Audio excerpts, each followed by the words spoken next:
right, so this is a Being Real self-study video. Trying something different, not meeting in person.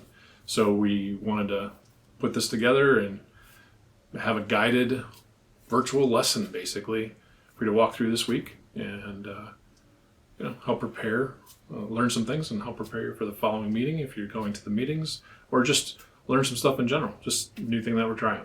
So let's get into it. This week, we've been spending a lot of time on how the church was built and looking at the New Testament church and first century church. This self-study lesson is about looking at the epistles, the letters, and basic understanding of them across the board, chronologically, non-chronologically, just some different details there, but then dig in a little bit more to each of them, have an understanding of when they were written, who wrote them, that sort of stuff, so that we have context, and then look at the key concepts of each of the letters, because we're just trying to understand on a higher level, kind of across the board, what common things were they dealing with then, what was the foundation of that the first century or New Testament church, however you want to put that, and really to understand the communication to those churches. So this is focused on the letters to the churches. There are also letters that aren't to the churches, that were to individuals that we can use in the church setting or to help us define certain things in church, like Titus and Timothy. But that's not what we're looking at today. Or this week. This week we're looking at the letters to the churches that were written by Paul. And here's the thing we're going to start with. When you look at how the letters were ordered in the Bible, I used to think that they were chronologically ordered. I mean, that would make sense, right? Let's just put them in chronological order. Nope. No, that's not how it's done. Now, I can imagine there are reasons for this. Maybe because at the time that this was put together, they didn't have the information of when certain things were done. They weren't doing carbon dating or, looking at all the historical side of it. And honestly, I think the other part of it probably was, why does it matter? You have the information here. And maybe at that time, people knew more about when certain things happened. I don't know. Here's the point. The letters, I went looking for why the letters are in the order that they are.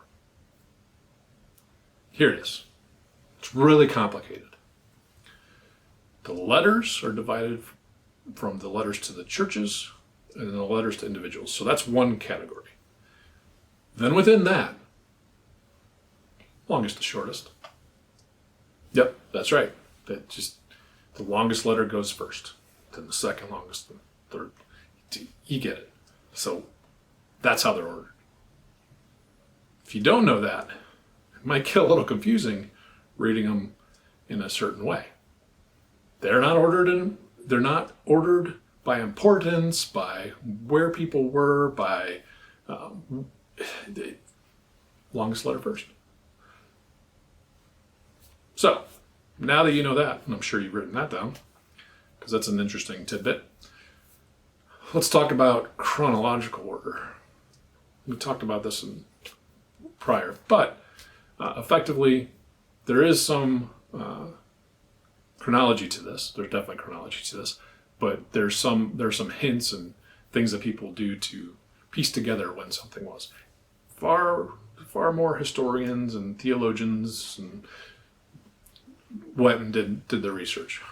The point I'm making here is there are some discussions, we'll say, about when certain things were. A lot of them pretty solid, pretty easy. Shouldn't say easy, but there's agreement on when they were written. A couple of them, like Galatians, whether it's first or third, or some of the other ones, maybe it moved a little bit. The point is this: it's good to have a general chronology and an understanding of when certain ones were written, because as you read them, you'll see some might play off of others. And that's a good thing to understand. It's also a good thing to understand the context at the time and where they were located and what the deal was with that city. Letters weren't written to one church. They were written to an area where many churches were, a city or a region, and it was to the church or the people. And you could see that as how the letters are written. So anyway, here's what we're working on now. We're going to look through all the different letters. When I say we, I mean you are. And there's a couple different options for how to do this. It's your choice. One, in this video, we're going to roll through the letters as close to chronological order as possible, leveraging the BibleProject and the overviews that they do of each of the books of the Bible, which are awesome, and definitely shout out to them. We're just putting it in an order here and in a video so that you can kind of run through the entire thing, just clicking pause and then coming back to it later and getting through all of those. But to make it easy for you, that's really all we're doing. We're not claiming any of the content that they did or any of that stuff. It's just to make it easier for you. You can watch the videos. You can just press play and listen to it if you're an Audible person. Option 3 is this. Option 3 is if you do not want to watch the videos, you can do it, let's say, the analog way, and look at, in your study Bible, at the pages leading up to the book that describe, so if you're looking at Galatians, read all the overview stuff of Galatians, and then look at all the headings, which we have now. We have headings of the content they didn't have back then. And you can get a general picture of what it is, and of course go read certain ones that stick out to you. So that's the analog approach to it for sure. Honestly, doing that as well as the video or audio, probably the best approach, because you're gonna learn some stuff for sure. But in the essence of time, that's what we're looking to do. So we're looking to get a general idea across the letters that Paul wrote to the churches in areas or regions to see what each of them is about. Basically write down the main points of them. Again, looking at a high level, right? Knowing roughly when they were written, knowing who the audience was and what was going on in that area at the time. And again, this video, I'm going to jam together a bunch of the BibleProject overviews of these letters, which are a great resource for getting up to speed and having a general overview. They're like 7 to 9 minutes a piece. I'm just going to stack them here. But if you don't want to do it that way, you can certainly go look in your study Bible and get that context. But we're looking for not going verse by verse, getting the broad understanding, and then we'll dig in after this. But for now, that's what we're looking at. The hope is that we are able to come up with some common threads, common denominators. We have a general understanding or a better understanding of each of the letters and what was going on at that time, and be able to have the context when we can dig deeper into those letters, why something might have been said. So it's really preparing us to have a better and more in-depth understanding of not only how they connect to each other, but how, when we go to those letters, we can understand what was meant and what was described, meaning what was historical in nature, and what was prescribed or prescribed, which is something that we are to live forward with. So knowing what they were dealing with at the time, there's mention of circumcision and all that's like things that we don't, that today not really the thing as it was back then. So it's also going to help us kind of navigate through those things and make sure we're focused on what we should be focused on today, and learn from what they had to address and deal with in their day.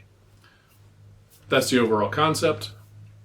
I've spent 10 minutes already or whatever. So here's the order that we're going to do this in. Somewhere. Now, so we're all looking in the same order, okay? And if there's some differences between other scholars, and that's fine, but this is what we're going with. So make sure you have a pen and paper ready to write down the author. Well, we know the author's Paul, but write down rough time of it chronologically, and then where Paul was, who he was writing to, and then go through and write down the key concepts of the letter. So, again, regardless of the path, when you come into the meeting the following week or whatever the case may be, you have something written down. And writing things down is a really good way to remember it. So we all learn differently. So we're going to try this and give you different options and try to set this up so that we can prepare ourselves for having a more in-depth conversation when we meet the next time. No matter how you're going about doing this, please do them in those orders, because that's the way that we'll go over them when we get together. So trying to keep some consistency, but not tell you what you key off of and what you believe to be the primary things. I'm expecting us, even though we're watching the same videos or listening to the audio or reading, similar notes, I think we're going to each come up with something different. So let's find out. If you're doing the video and the audio, or the audio side of things, keep this rolling, and you can pause it and pick it up later as you go. There will be a section in between each of the videos, just a brief pause, and then I'll go right into the other one. And this video is going to be long because of that. So want to kind of keep that down to a minimum. That's what we're doing this week, connecting the dots with the letters from Paul to the churches, between the letters potentially, but also foundationally for the church. So go do some learning. See you soon. Paul's letter to the Galatians. It was written to a number of churches in the region of Galatia, where Paul had traveled on one of his missionary journeys. You can read the stories in the book of Acts. He wrote this important letter from a place of deep passion and frustration. Here's the backstory. Christianity began as a Jewish messianic movement in Jerusalem, but its message was for all humanity, and so it quickly spread beyond Israel. By Paul's time as a missionary, there were as many non-Jews as there were Jewish people in the Jesus movement, and this sparked a huge debate that we know about from the book of Acts chapter 15. Historically, the covenant people of God were focused in one ethnic group, Israel, and they were set apart by the practices commanded in the Torah, like circumcision of males, eating kosher, observing the Sabbath. And there were many Jewish Christians who believed that for all of these non-Jews to truly become a part of God's family, they needed to obey the laws of the Torah. And so some of these Jewish Christians ended up coming to the Galatian churches. They were undermining Paul and demanding circumcision of all these male non-Jewish Christians. And so many of them were. And when Paul found out, he was brokenhearted and angry. And this letter is the result. He first challenges the Galatians with his summary of the gospel message about the crucified Messiah. He then argues that this gospel is what creates the new multi-ethnic family of Jesus and Abraham. And then he shows how this gospel is what truly transforms people by the presence and power of the Spirit. He opens by expressing his bewilderment that the Galatians have embraced a different gospel. It's the one promoted by these Christians who badmouth Paul and demand circumcision. So Paul first defends the authenticity of his message and authority as an apostle. He was commissioned by the risen Jesus himself to go to the non-Jewish world. Remember the story from the book of Acts. Paul says it was only later that he went to Jerusalem to consult the other apostles like Peter or James. And when he told them he wasn't requiring non-Jewish Christians to be circumcised or eat kosher, they were in full support. But this tension ran deeper. Peter had come to Antioch to visit and see all of these non-Jewish Christians, and he was eating and mingling with them. But when some of this Jerusalem opposition group showed up in Antioch, Peter caved under their pressure. He stopped eating with these uncircumcised Christians, and he was avoiding them. And so Paul confronted and accused Peter of hypocrisy, of not staying true to the gospel. For Paul, demanding these new Christians to become circumcised and Torah observant, it's wrong-headed for all kinds of reasons. First of all, because it's a betrayal of the gospel. Or in his words, people are not justified by the works of the Torah, but rather by the faith of Jesus the Messiah. And we have faith in the Messiah Jesus. To be justified, or literally to be declared righteous, it's a rich Old Testament term for Paul. It's when God declares that someone is in a right relationship with him. They're forgiven, they're given a place in God's family, and they are being transformed by God's grace. And it's Paul's conviction that no one can be justified by observing the commands of the Torah, but only by the faith of Jesus. This is a dense phrase, and it could refer to Jesus' own faithfulness in living and dying on our behalf, or it could refer to our own trust and devotion to Jesus. Either way, the point is clear. People are justified only through trusting in what God did for them through Jesus, not by what they do for themselves. At the heart of Paul's gospel is this claim that when people trust in the Messiah Jesus, what's true of him becomes true of them.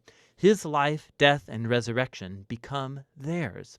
Or in his words, I've been crucified with the Messiah, and it's not I who come back to life, it's the Messiah living in me.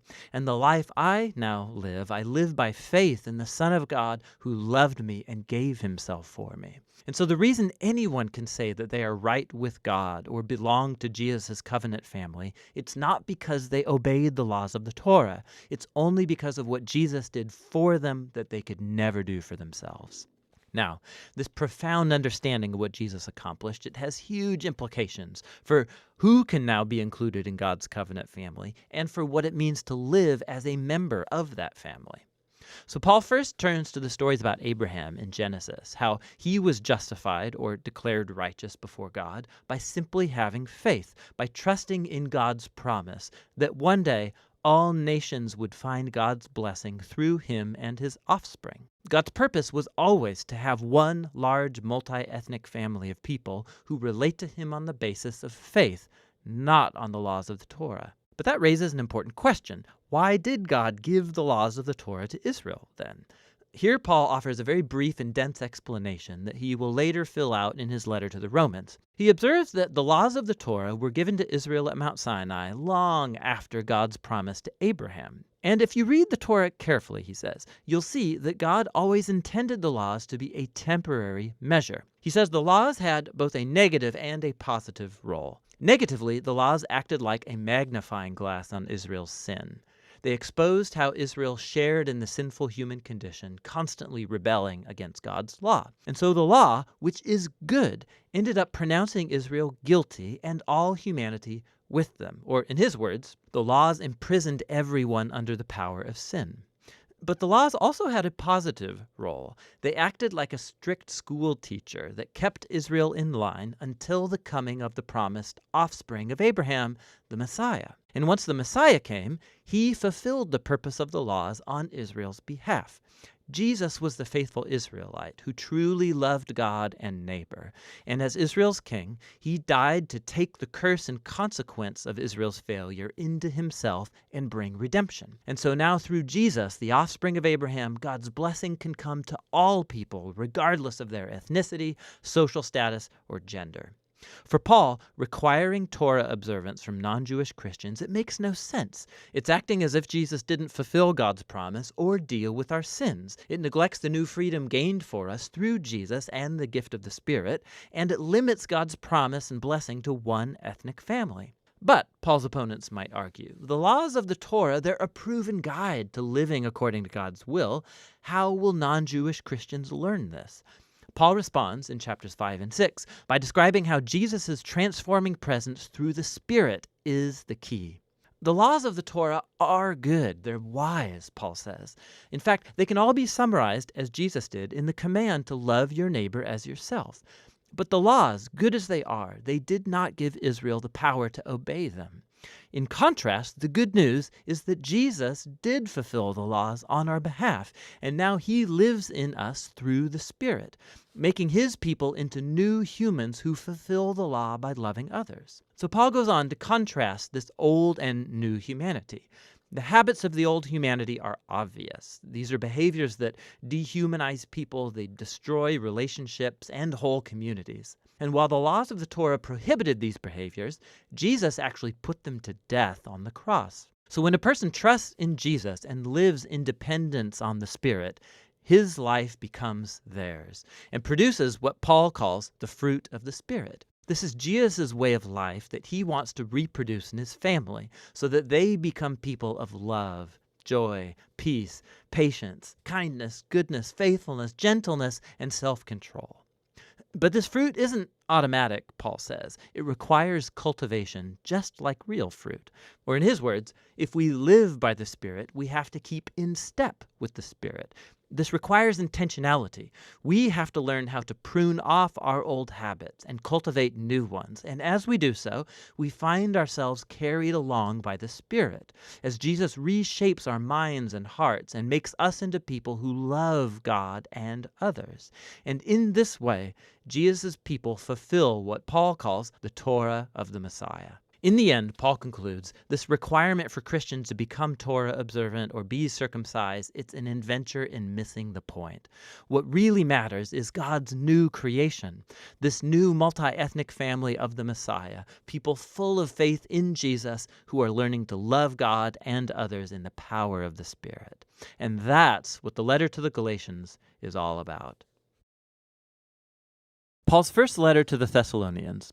This is most likely the earliest letter that we have from Paul, and the backstory for it is found in the book of Acts. It's where Paul and his co-worker Silas went to the ancient Greek city of Thessalonica.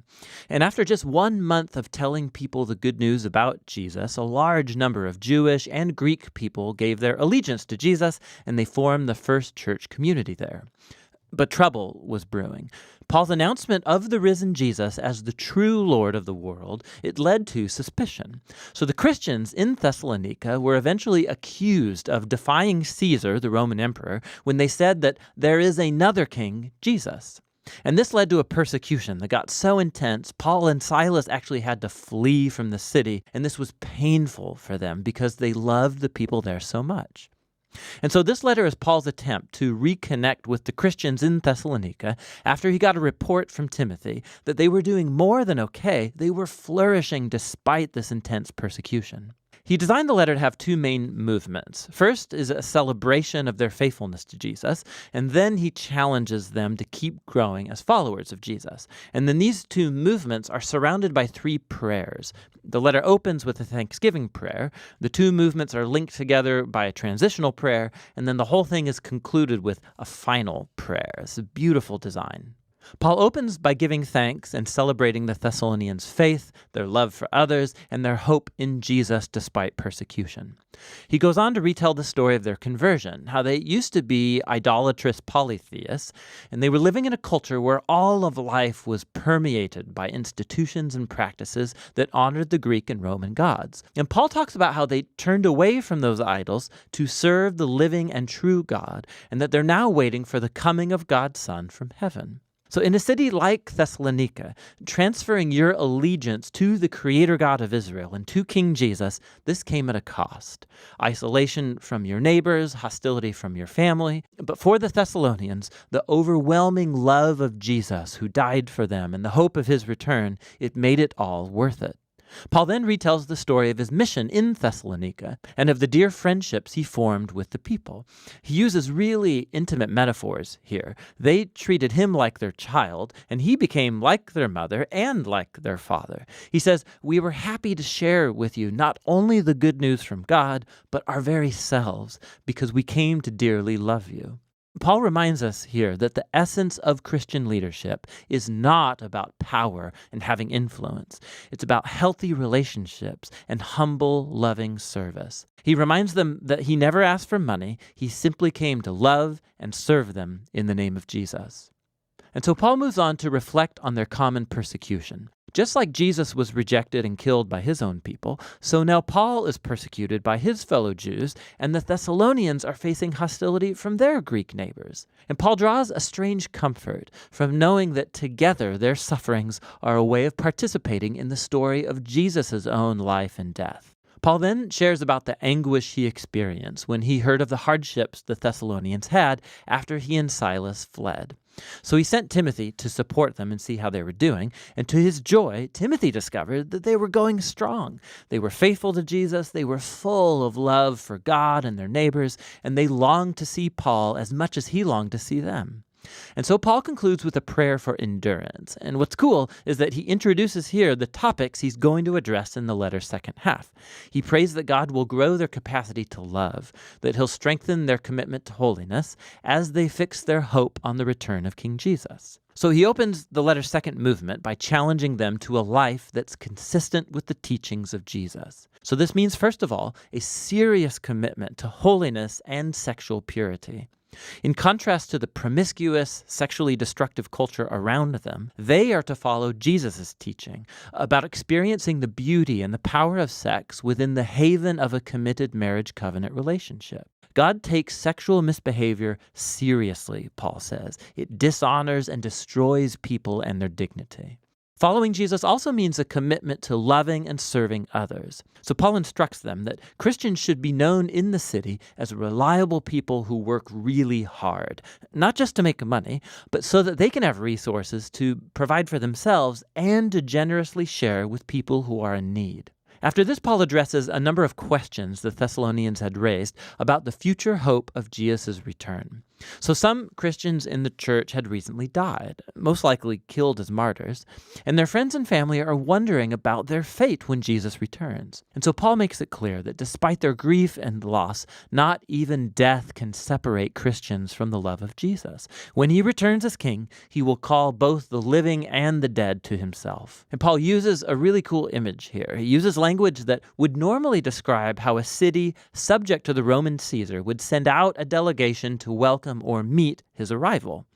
Paul then applies this imagery to the arrival of King Jesus. He too will be greeted by a delegation of his people who will go to meet the Lord in the air as they welcome and escort him back to this world where he'll establish his kingdom of justice and peace.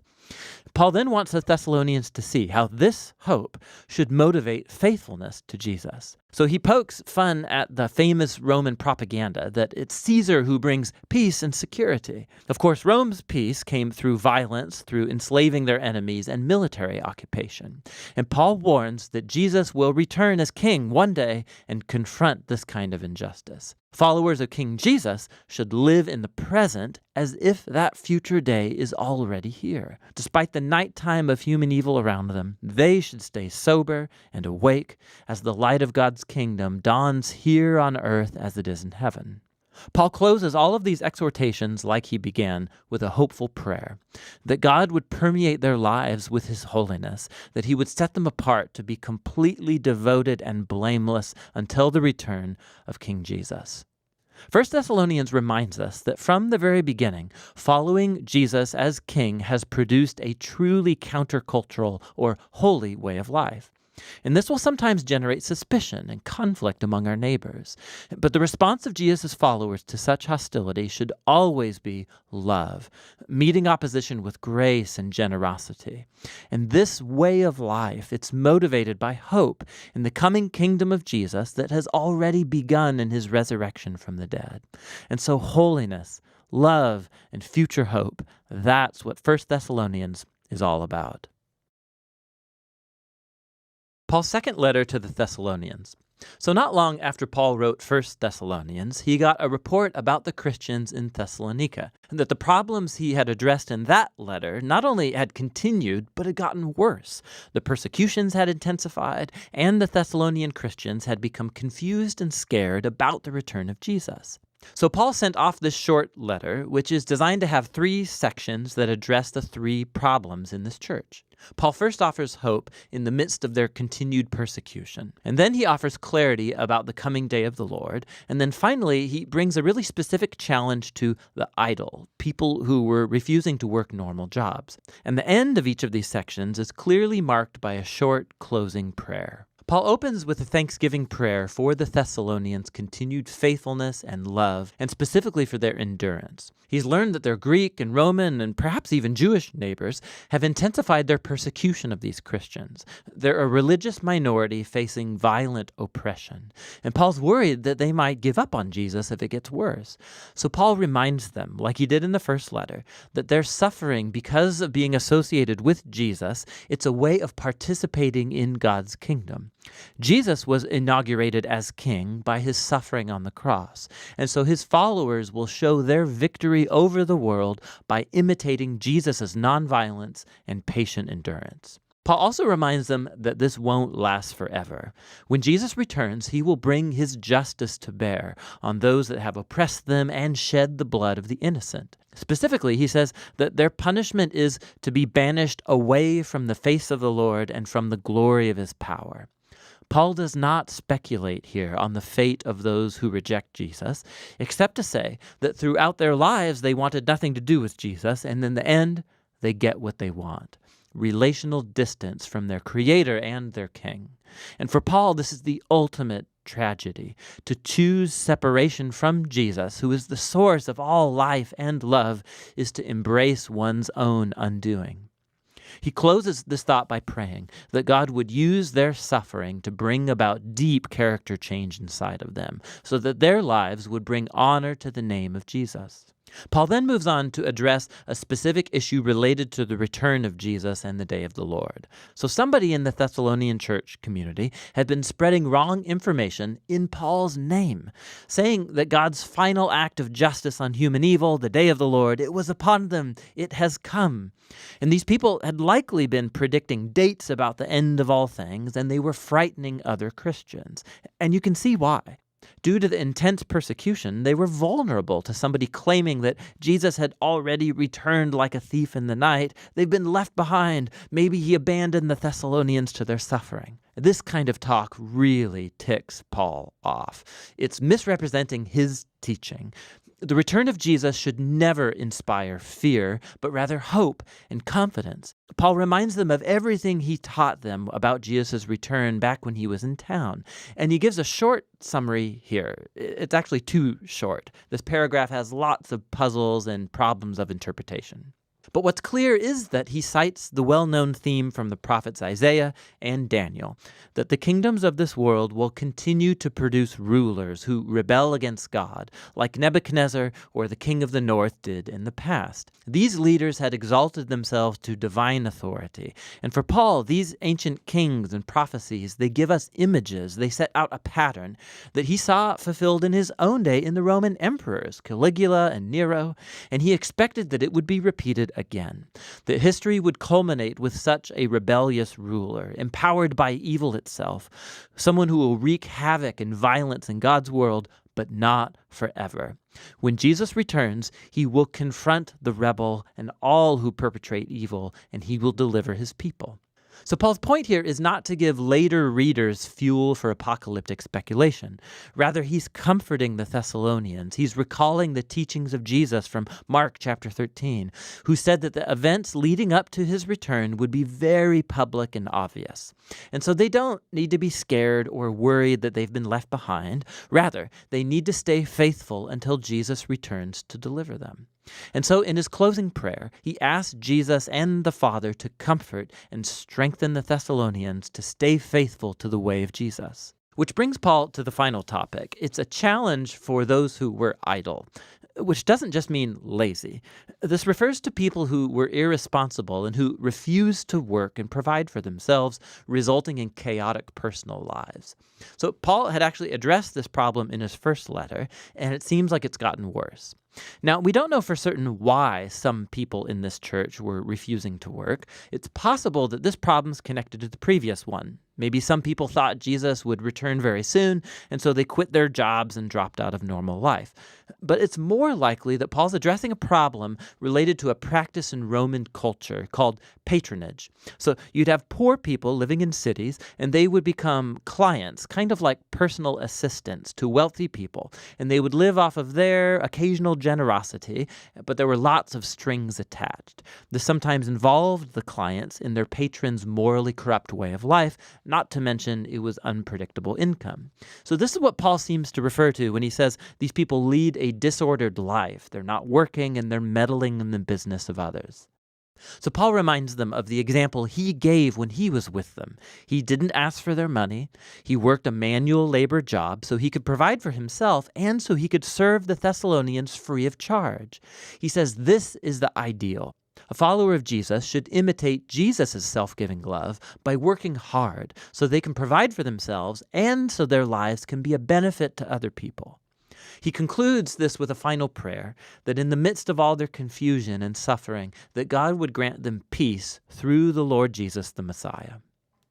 This short letter to the Thessalonians, it helps us see that the early Christian belief in Jesus' return and the hope of final judgment, these ideas were not meant for generating speculation about apocalyptic timelines. Rather, these beliefs brought hope. They inspired faithfulness and devotion to Jesus, especially for persecuted Christians facing violent opposition. And so for later generations of Christians, whether they undergo persecution or not, this letter reminds us that what you hope for shapes what you live for. And that's what 2 Thessalonians is all about. Paul's first letter to the Corinthians, written to a church community that Paul knew really well. Corinth was a major port city in the ancient world and had lots of temples to Greek and Roman gods. It was a big economic center. And so Paul strategically came here as a missionary. He spent a year and a half there getting to know people, talking to them about Jesus.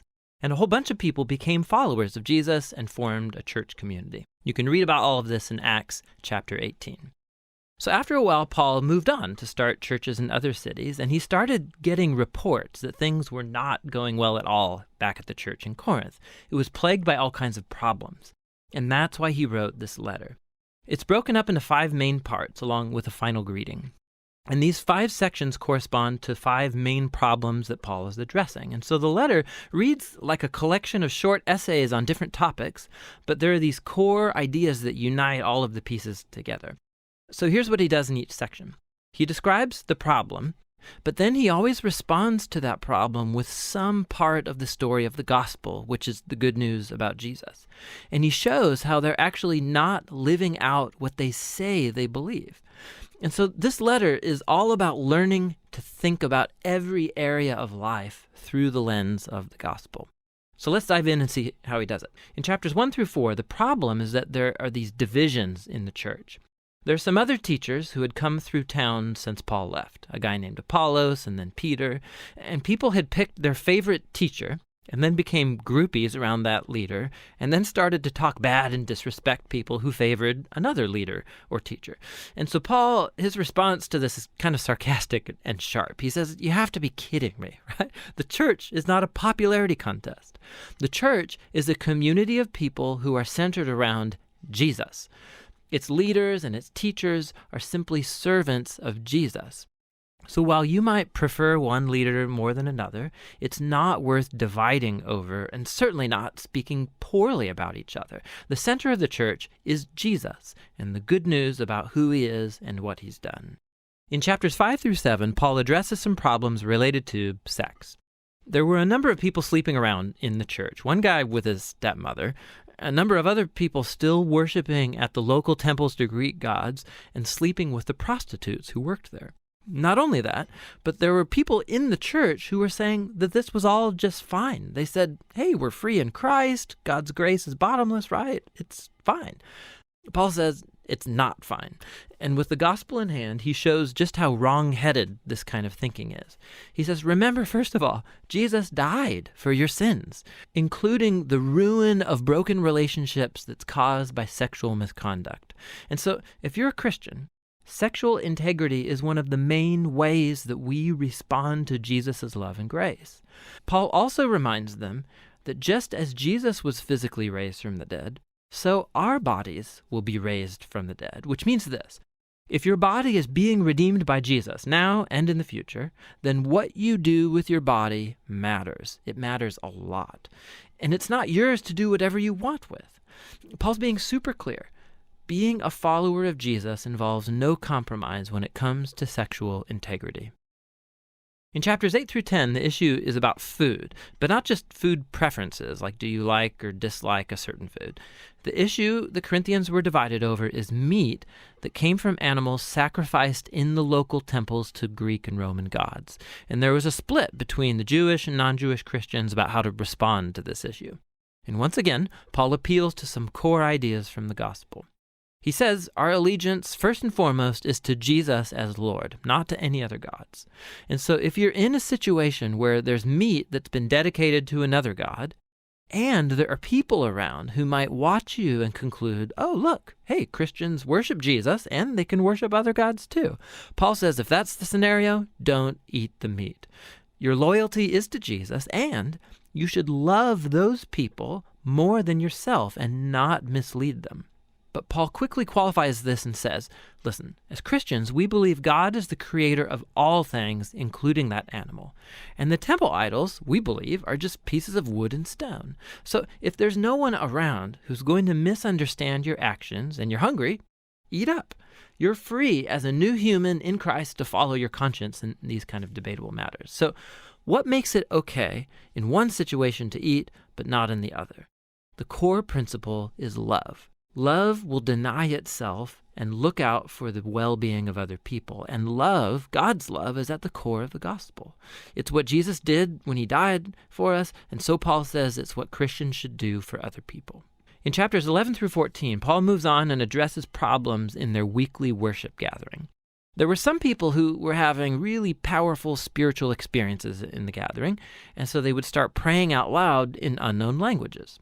There were other people who might start sharing a teaching or a word from God, and then someone would get up and interrupt them because they wanted to share. And it all was really chaotic, and it was distracting people, especially visitors, from hearing the gospel. So in these chapters, Paul helps them think, first of all, about the purpose of this gathering, to help them see what kind of behaviors are appropriate. He says the gathering is a place where God's Spirit should be working through everybody, and it should happen in a unified way. So he develops this cool metaphor about the church as a human body. It's one, but it has all these different parts, and each part serves a unique and important role. So he goes on to name a whole bunch of things that the Spirit does through all these different people, all for the building up of the church. That's a key phrase in these chapters. And Paul concludes that the highest value in the gathering should be a concept central to the gospel, God's love. And love is a key word in these chapters too. Love will compel each person in the gathering to use their role to serve and seek the well-being of others. So Paul applies all this to the Corinthians' problems. Some people think the purpose of the gathering is to have intense spiritual experiences or to get a chance to speak their mind. And Paul says, listen, I'm a big fan of powerful experiences of prayer, but if it distracts other people or freaks them out, I should stop it because I'm loving myself more than I'm loving those people. The gathering around Jesus should be orderly so everybody can learn and sing and worship and hear God speaking to them. The last problem Paul addresses is the issue of Jesus' resurrection and the future hope of Jesus' followers. There were some people in the church who were saying that the idea of resurrection is ridiculous and doesn't really matter to being a Christian. And Paul reacts to this big time. He begins by saying that the resurrection is an indispensable part of the gospel. We believe in it because of the hundreds of eyewitnesses that saw Jesus alive in a physical body after being publicly executed by the Romans. If Jesus didn't rise from the dead, Paul says, then his death was meaningless. We are all still lost in our sin and selfishness. We should just stop being Christians. Paul then shows in detail how the resurrection was Jesus' victory over death and evil, how it's a source of life and power for us now in the present, and how it's a promise of future hope for the whole world. It's because of the resurrection that we have a reason to be unified around Jesus. It's the reason we have motivation for sexual integrity. It's the source of power for loving other people more than ourselves. And ultimately, it's our hope for victory over death. And so, Paul concludes, we do believe Jesus was raised from the dead, which means this. The gospel is not just moral advice or a recipe for private spirituality. It's an announcement about Jesus that opens up a whole new reality. And that's what 1 Corinthians is all about, seeing every part of life through the lens of that gospel.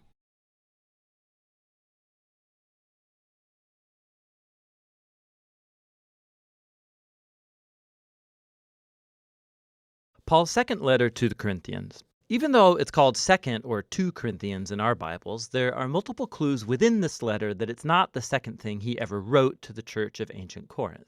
Paul started this Jesus community in Corinth some time ago on one of his missionary journeys. You can read the story in the book of Acts chapter 18. And after moving on, Paul got a report that things were not going well there. So he wrote the letter that we call 1 Corinthians to correct these problems. And it appears that many in the church rejected Paul's teaching in that letter and rebelled against his authority. And so we learn in this letter that Paul had followed up in person with what he calls the painful visit. And after that, he sent a letter which he says was written with anguish and tears. And so after all these measures, most, but not all of the Corinthians realized their arrogance and they apologized to Paul. They wanted to reconcile. And so Paul wrote this letter to assure them of his love and commitment. The letter's been designed with 3 main sections, each addressing a distinct topic. So Paul first finalizes his reconciliation with the Corinthians. Then in chapters 8 and 9, he addresses the topic of forgotten generosity. And in the final chapters, Paul challenges the remaining Corinthians who still reject him. Let's dive in and you'll see how it all works. So Paul opens up by thanking the God of all mercy and comfort, who brought peace and encouragement to him and the Corinthians during this time of division and dispute. He acknowledges that things have been tense since this painful visit, and he makes clear he's forgiven them. He wants an open and honest relationship. But why had they rejected Paul in the first place? Well, we discover later in this letter that the Corinthians had disregarded Paul as a leader. He was poor, he earned a meager living through manual labor, he was under constant persecution and suffering, he was often homeless, and to top it off, he wasn't a very impressive public speaker. And so once the Corinthians were exposed to other, more wealthy, impressive Christian leaders, they started to think less of Paul. They were actually ashamed of him. So Paul responds first by showing that their elevation of these leaders, simply because of their wealth and eloquence, is a betrayal of Jesus. It shows a totally distorted value system. True Christian leadership, Paul says, is not about status or self-promotion. Paul depicts himself and the other apostles as captive slaves to King Jesus, who's leading them on a procession of triumph. Paul's job isn't to be impressive, but rather to point people to the one who is Jesus. He then alludes to the recent demand of the Corinthians that he provide some letters of recommendation to prove his authority and credentials, and this is ridiculous to Paul. Their church wouldn't even exist if he hadn't started it, and so he says they are his proof of genuine leadership. They are his letter of recommendation. He cleverly quotes from the prophets Jeremiah and Ezekiel, saying that God's Spirit has written his letter of recommendation on their hearts as his new covenant people. The Corinthians shouldn't need any more proof than that. Now, the mention of the new covenant, it leads Paul into a long comparison between the old covenant between God and Israel that was mediated by Moses and the new covenant between God and the Corinthians mediated by Jesus and the Spirit. The old covenant made at Mount Sinai, it was truly glorious. It made Moses himself shine with God's glory, but that glory eventually faded. Not to mention the fact that the laws of that covenant were ineffective at truly transforming Israel. But the new covenant, by comparison, is even more glorious because the resurrected Jesus is the very glory of God and he lives on forever. And it's his Spirit that's now transforming people to become more faithful, just like Jesus himself. Now, this all sounds amazing. I mean, who doesn't want to share in God's own glory?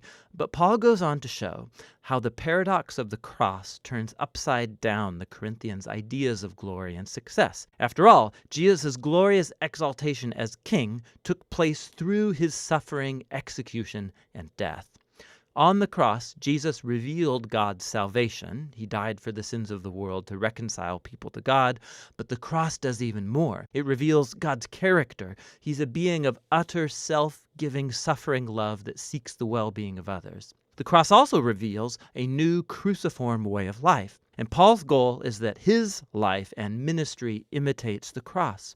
So although his apostolic career, it's been marked by humility, suffering, by poverty, it was all to serve the Corinthians. And so when they disapprove of Paul's poverty and suffering, they disapprove of Jesus too. Paul's way of life and leadership is actually the proof that he authentically represents the crucified and risen Jesus.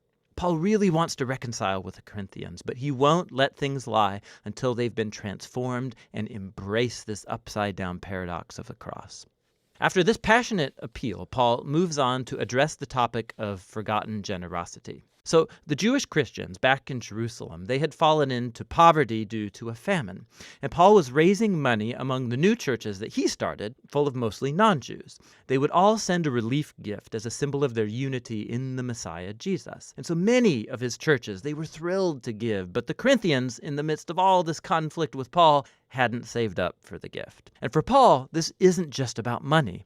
It's another sign that the Corinthians have not been transformed by the gospel about Jesus, which, at its heart, is a story of generosity. Paul says, "You know the generous grace of our Lord Jesus the Messiah, that even though he was rich, for your sake he became poor, so that through his poverty you might become rich." He's telling the story of the gospel through financial metaphors.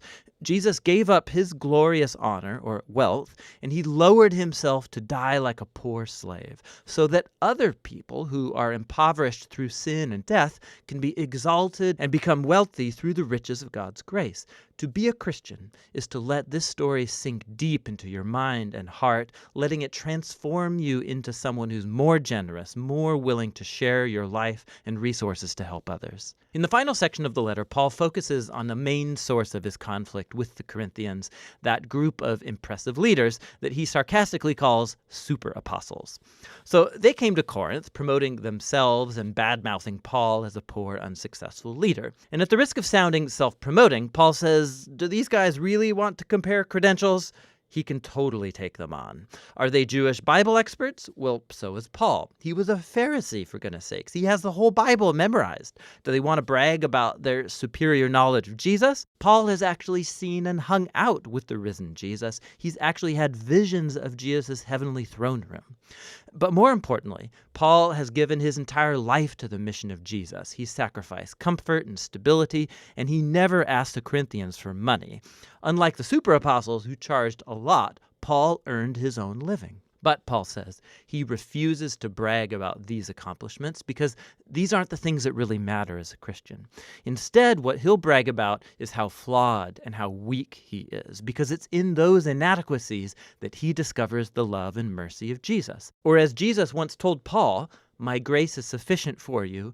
My power is made perfect through weakness." Paul concludes the letter with a sober warning to the Corinthians. They need to check themselves. Their contempt for Paul, his way of life, their love for these super apostles, it all shows that they don't grasp who Jesus is on a fundamental level. They're not living like transformed followers of Jesus, and so he invites them once again to humble themselves before the love of Jesus.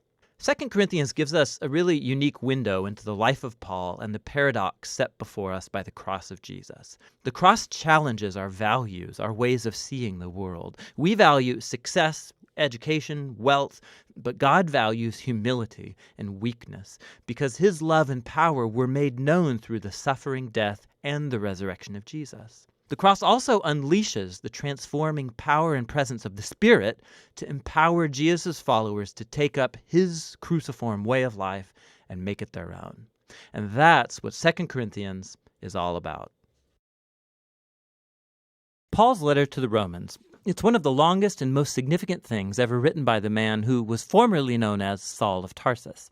He was a Jewish rabbi belonging to a group known as the Pharisees, and he was passionate and devout to the Torah of Moses and the traditions of Israel. And he saw Jesus and his followers as a threat. But then he had a radical encounter with the risen Jesus, who commissioned him as an apostle, like an official representative, to the world of non-Jewish people called Gentiles in the Bible. And so he started going by his Roman name, Paul, and he traveled all around the ancient Roman Empire, telling people about the risen King Jesus, and forming his followers then into these new communities called churches. And Paul would occasionally write letters to these new Jesus communities to help them foster their faith or answer questions, and the book of Romans is one of these. It was actually written quite late in his career. Now, we know from the book of Acts that the church in Rome had existed for some time, that it was made up of Jewish and non-Jewish followers of Jesus. But at one point, the Roman Emperor Claudius had expelled all of the Jewish people from Rome. And then about 5 years later, all of those Jews, including Jesus-following Jews, were allowed to return. And when they did, they found a church that had become very non-Jewish in custom and practice.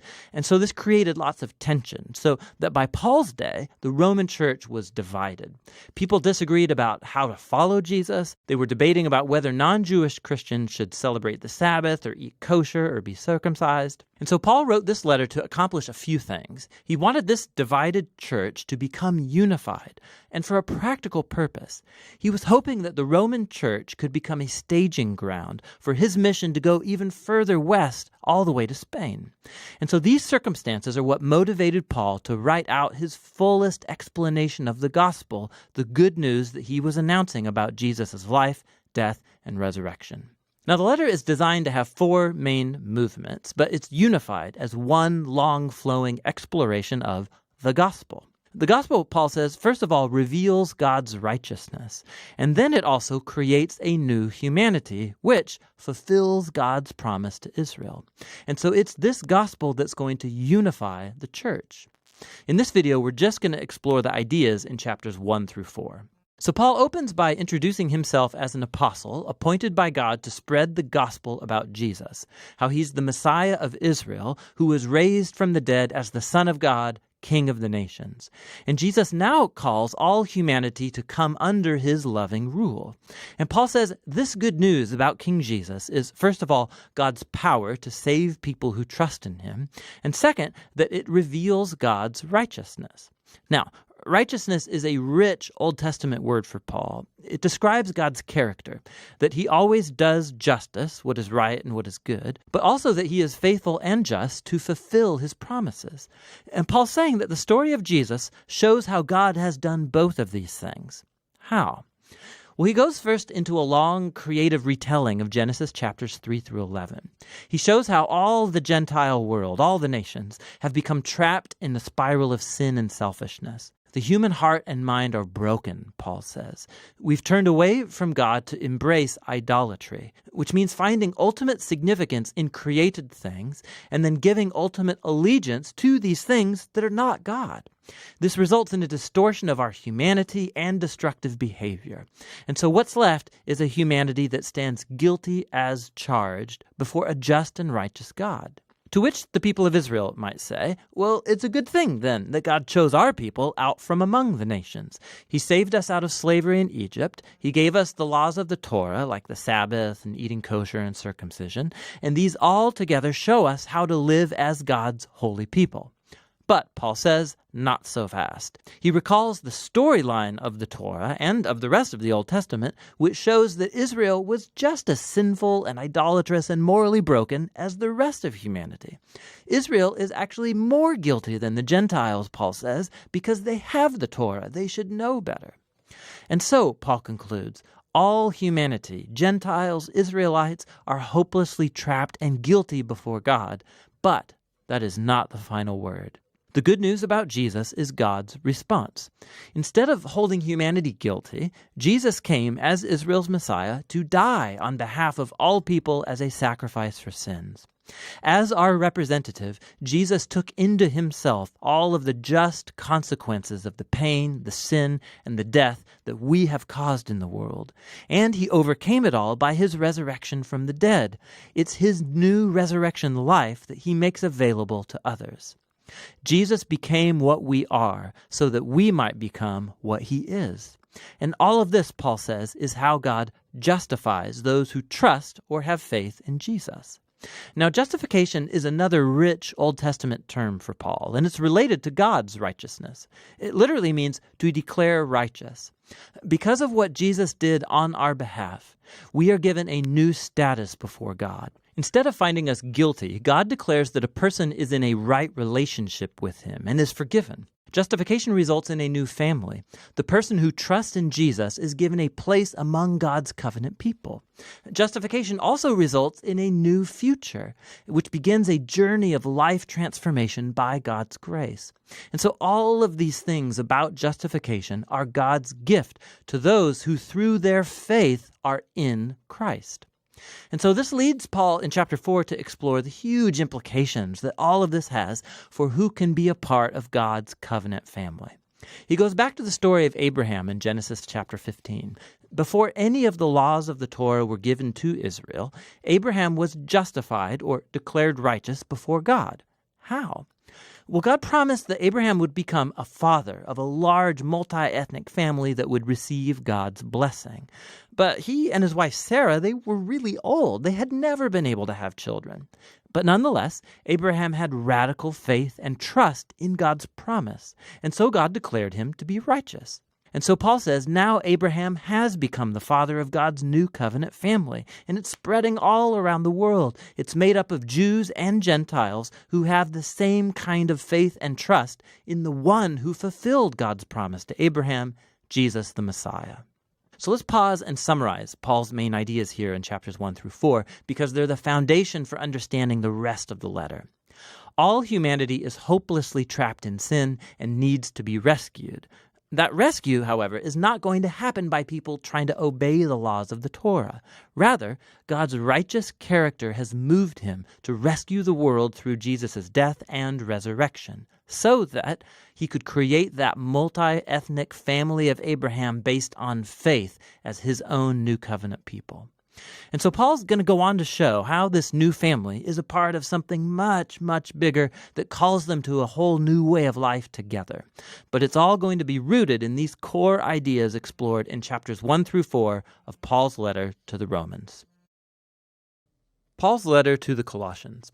It was written during one of Paul the Apostle's many imprisonments for announcing Jesus as the risen Lord. And the letter is addressed to a group of people that Paul had never met who made up a church community that he didn't start. This church in Colossae was started by a co-worker of Paul's named Epaphras, who was actually from that city. And Epaphras had recently visited Paul in prison, and he updated him on how well the Colossians were doing overall, but he also mentioned some of the cultural pressures tempting them to turn away from Jesus. And so Paul wrote this letter to encourage the Colossians to address the issues that Epaphras had raised, and then to challenge them to a greater devotion to Jesus. The letter's design and flow of thought are pretty easy to follow. The opening movement focuses on Jesus as the exalted Messiah. Paul then goes on to show how his suffering in prison is for the exalted Jesus. And then he addresses the pressures tempting the Colossians to turn away from Jesus. After this, he explores the new way of life that Jesus' resurrection opened up for them.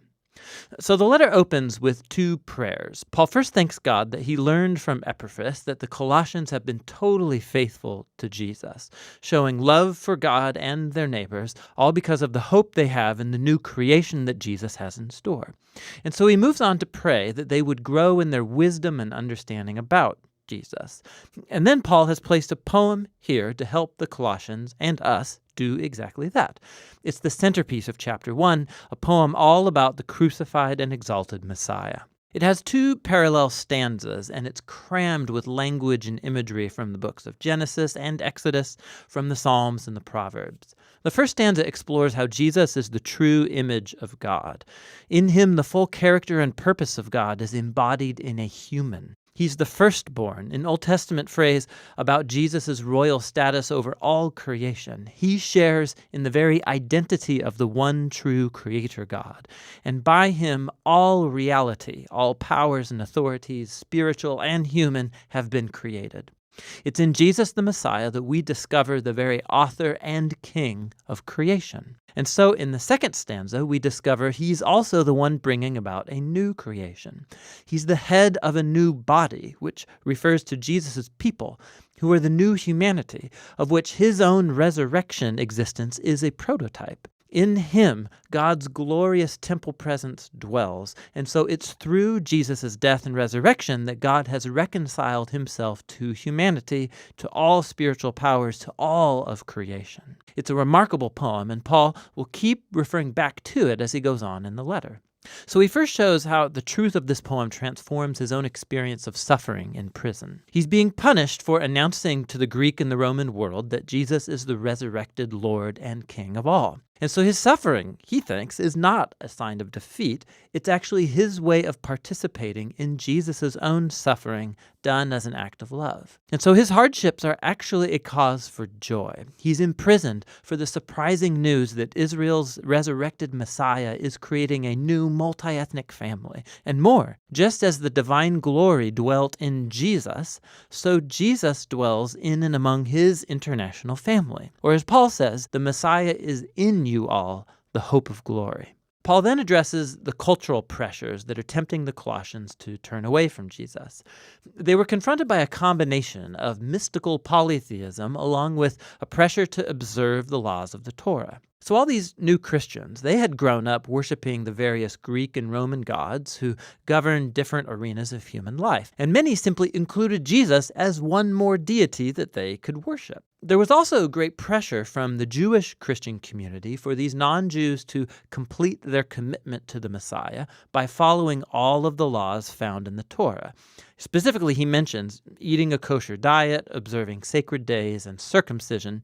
It's very similar to the problem he addressed in the letter to the Galatians. For Paul, to give in to either of these temptations is compromise. It's a failure to grasp who Jesus really is and what he did on their behalf. The Colossians used to live in fear of spiritual powers and elemental spirits, as Paul calls them. But Jesus triumphed over these through his death and resurrection. He freed the Colossians from any obligation to them. In the same way, Jesus fulfilled on our behalf all of the laws of the Torah, which never had the power to transform the selfish human heart anyway. And so what Jesus did in his life and death and resurrection, it lacks nothing. It doesn't need to be supplemented by following the laws. He is the reality to which all of the laws of the Torah were pointing anyway. Instead of the laws, followers of Jesus have the power of his resurrection to change them, which is what he goes on to explore. Following Jesus means joining his new humanity because their lives have now been joined to the risen Jesus' life. And this is why Paul challenges the Colossians to set their minds on things above, where the Messiah is seated or rules at God's right hand. Now, Paul doesn't mean here, think about how you'll one day leave earth and go to heaven. Rather, the heavens are the transcendent place from which Jesus rules now over all of creation. And from there, he will one day return here to transform all things. Or, as Paul says, when the Messiah who is your life is revealed, you too will be revealed with him in glory. So Paul challenges them to live in the present as the kinds of new humans they will one day become. He uses the image of their old humanity, characterized by distorted sexuality and destructive speech. For Christians, that humanity died with Jesus and has been replaced by his own new humanity, which is characterized by mercy and generosity, by forgiveness and love. And this humanity, it transcends the ethnic and social boundary lines of our world to create, in Paul's words, a people where there is no one Greek or Jewish, circumcised or uncircumcised, slave or free, but the Messiah is all and is in all people. Paul then gets really practical, and he shows the Colossians what this new humanity might look like in a first-century Roman household, which was a highly authoritarian institution where the male patriarch held the power of life and death over his wife and children and slaves. Not so in a Christian household. Here, the risen Jesus is the true Lord. And so, in the Lord, the wife allows her husband to become responsible for her, and the husband is subject to Jesus by loving his wife and placing her well-being above his own. In a home where Jesus is Lord, children are not objects, but are called to maturity and to respect, and parents are to raise their children with patience and understanding. Christians who are slaves are to honor their human masters precisely because they're not the real master. Jesus is. And Christians who have slaves are to understand that this slave is not their property, but rather a fellow member of Jesus' body to be honored and embraced in love. And Paul's walking a very fine line here. he is reshaping the most basic Roman institution around Jesus, who rules by his self-giving love. And so while he doesn't abolish the household structure outright, the exalted Messiah demands that it be transformed, almost beyond the point of recognition for any Roman living in Colossae. You can see this most clearly in the letter's conclusion. After a request for prayer, Paul applies these instructions about Christian slaves and masters. And we discover that Tychicus is the one carrying and reading this letter to the Colossians, and he's accompanied by a certain Onesimus, who was a former slave to a Colossian Christian named Philemon. And we discover from another letter addressed to Philemon that Onesimus had escaped from his master. It was a crime worthy of imprisonment. But Paul asks the whole church to greet Onesimus as a faithful and beloved brother in the Lord. And then in the letter to Philemon, Paul says that he should receive Onesimus no longer as a slave, but as a brother. Talk about ending the letter with a punch. So in the letter to the Colossians, Paul is inviting us to see that no part of human existence remains untouched by the loving and liberating rule of the risen Jesus. Our suffering, our temptation to compromise, our moral character, the power dynamics in our homes, all of it must be re-examined and transformed. We are invited to live in the present as if the new creation really arrived when Jesus rose from the dead. And that's what the letter to the Colossians is all about. Paul's letter to the Ephesians. The story of how Paul came to the city of Ephesus is really interesting. You can go read about it in Acts chapter 19.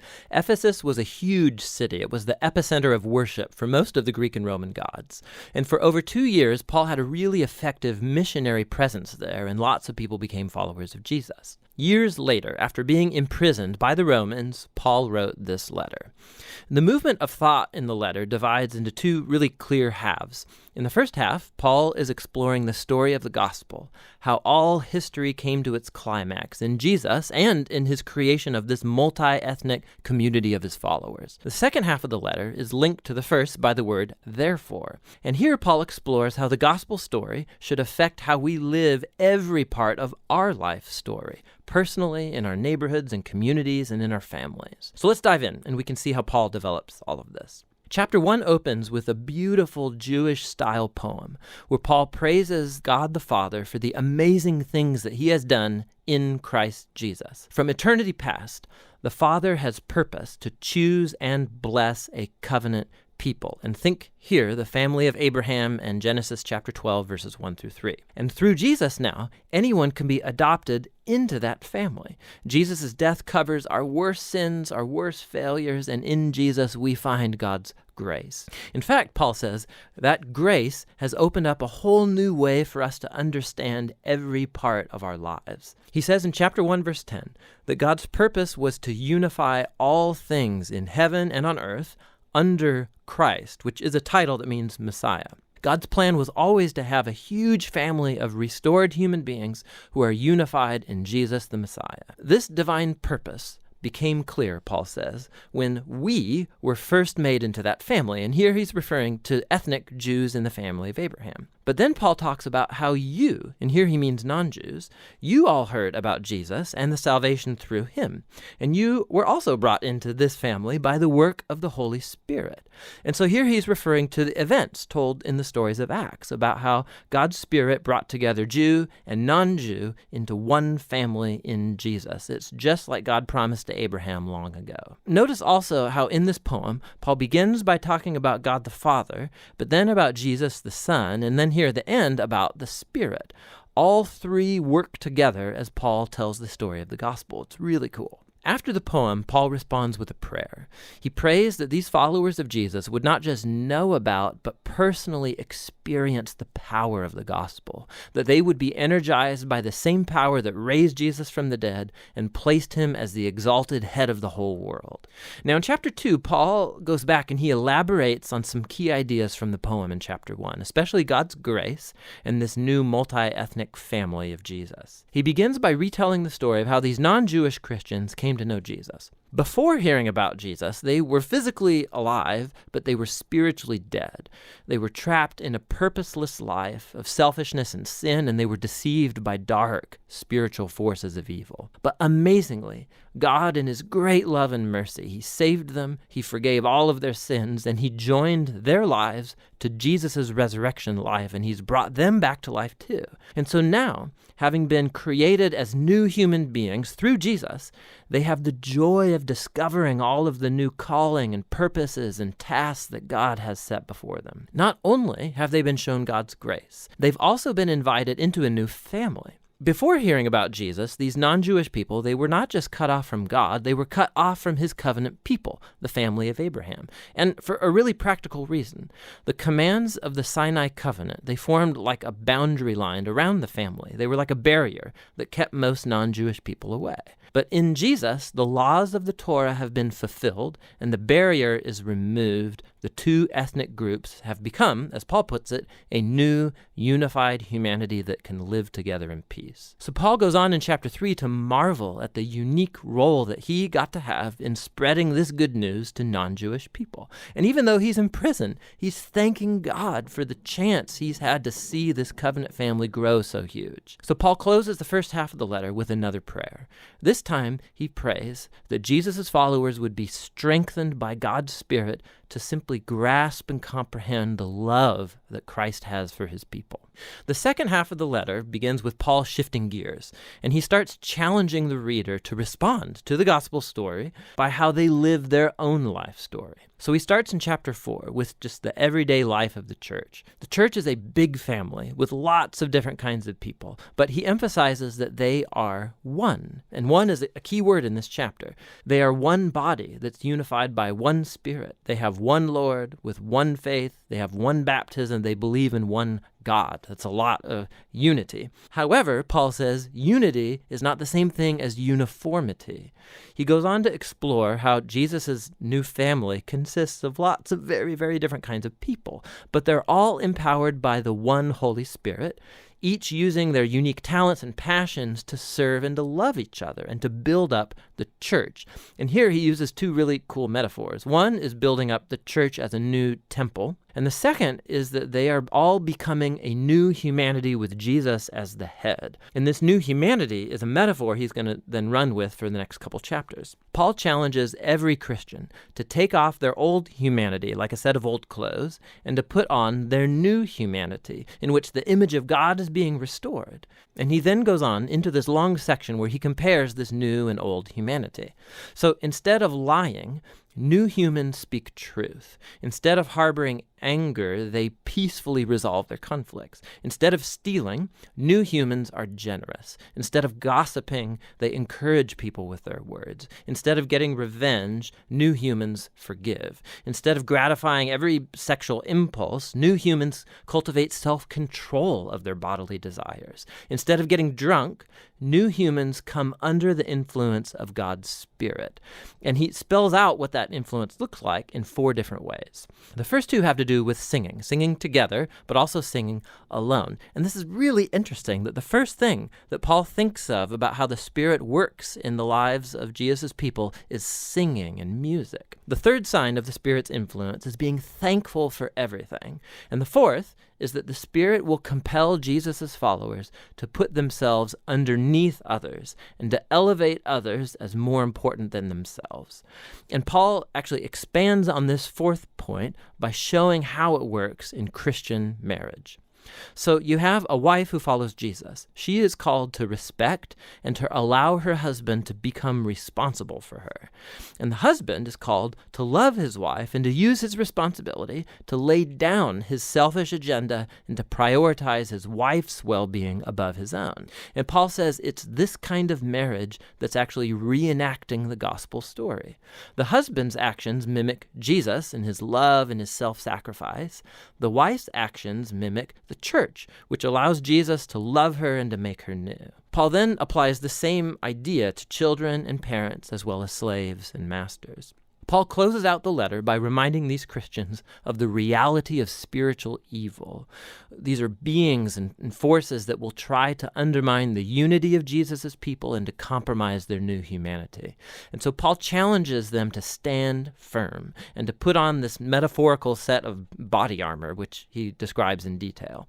And Paul has drawn all of these pieces of body armor from the book of Isaiah and how Isaiah depicted the Messianic king. And so now, as the Messiah's followers, we need to make the Messiah's attributes our own, since we make up Jesus' body. Practically, I think Paul means for Christians to begin to form habits, proactively using prayer and the scriptures and our relationships with each other to help us grow and mature as followers of Jesus.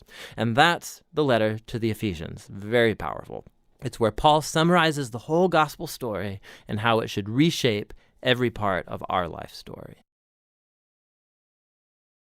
Paul's letter to the Philippians. The church in Philippi was the first Jesus community Paul started in Eastern Europe, and that story is told in Acts chapter 16. Philippi was a Roman colony in ancient Macedonia. It was full of retired soldiers, and it was known for its patriotic nationalism. And so there, Paul faced resistance when he was announcing Jesus as the true king of the world. And after Paul moved on from there, those who became followers of Jesus continued to suffer resistance and even persecution, but they remained a vibrant community faithful to the way of Jesus. Paul sent this letter from one of his many imprisonments, and for a very practical reason.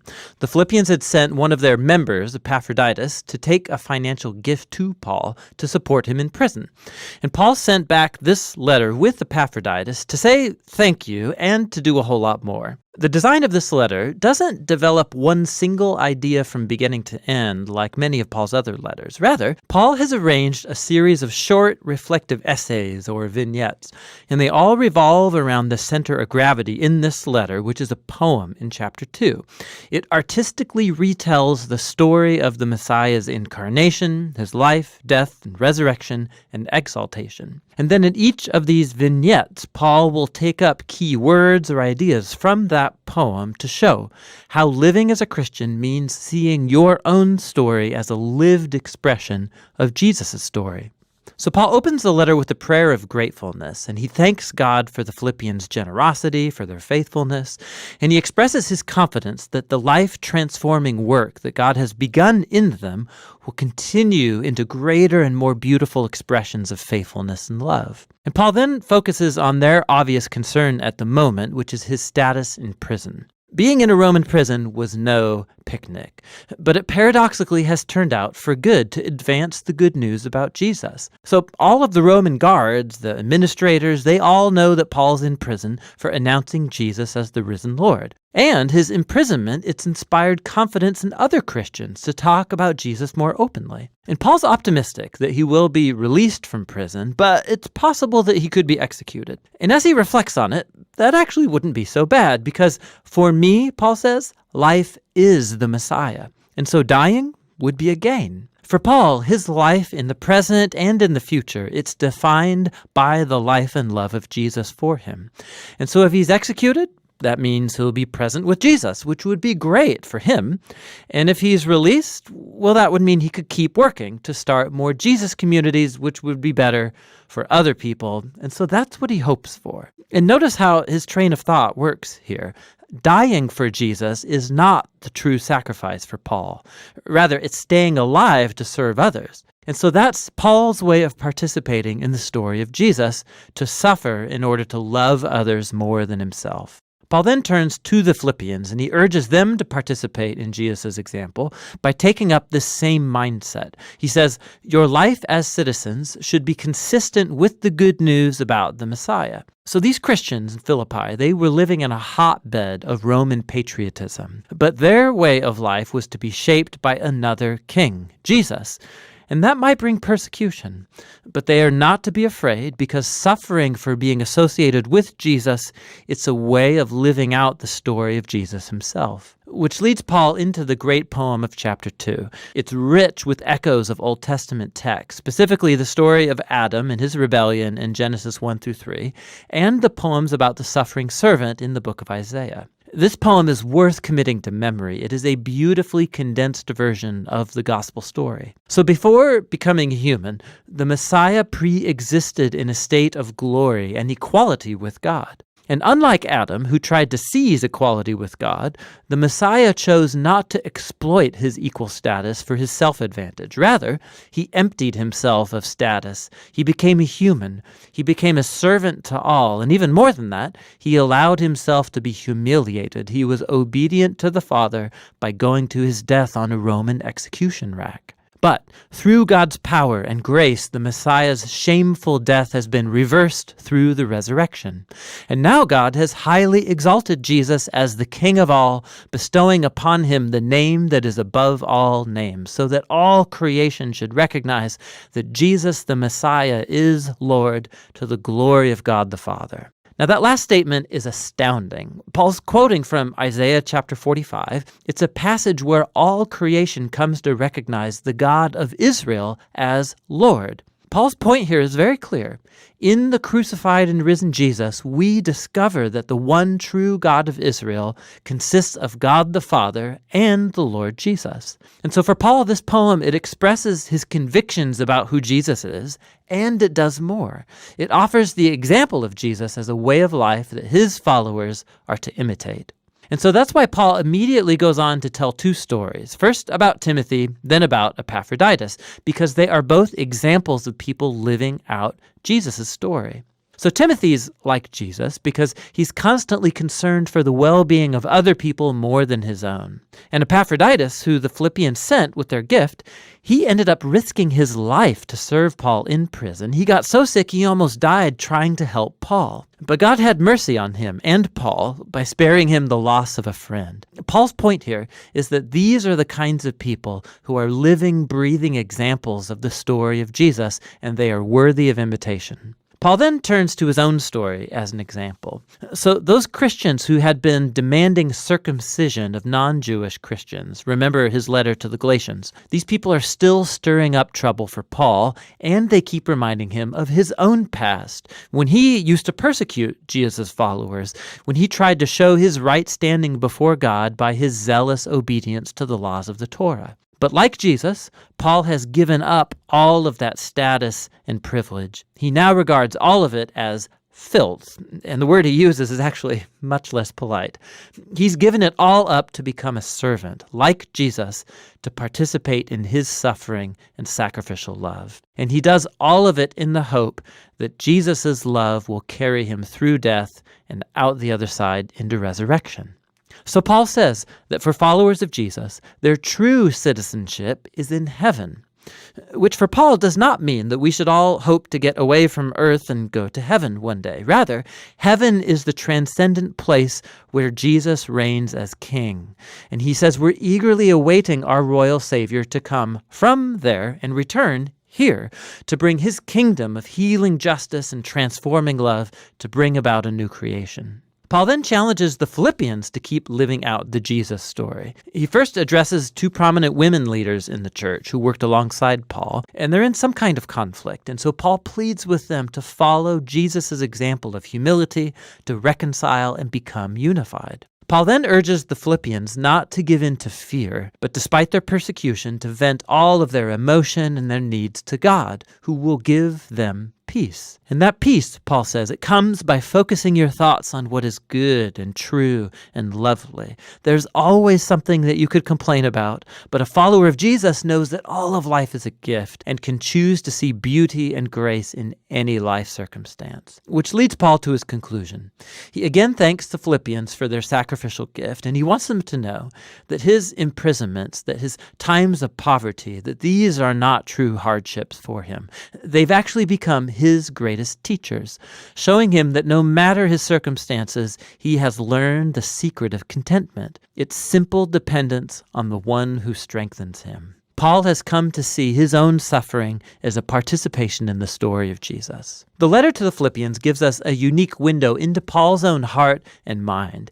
He saw his entire life as a reenactment of the story of Jesus. And you can sense in this letter his close connection to Jesus, his awareness that Jesus' love and presence is closer than his own skin. And that's what gave him hope and humility in his darkest hours. And so Paul shows us that knowing Jesus is always a deeply personal, transforming encounter. And that's the kind of Jesus that Paul invites others to follow. And that's what Paul's letter to the Philippians is all about.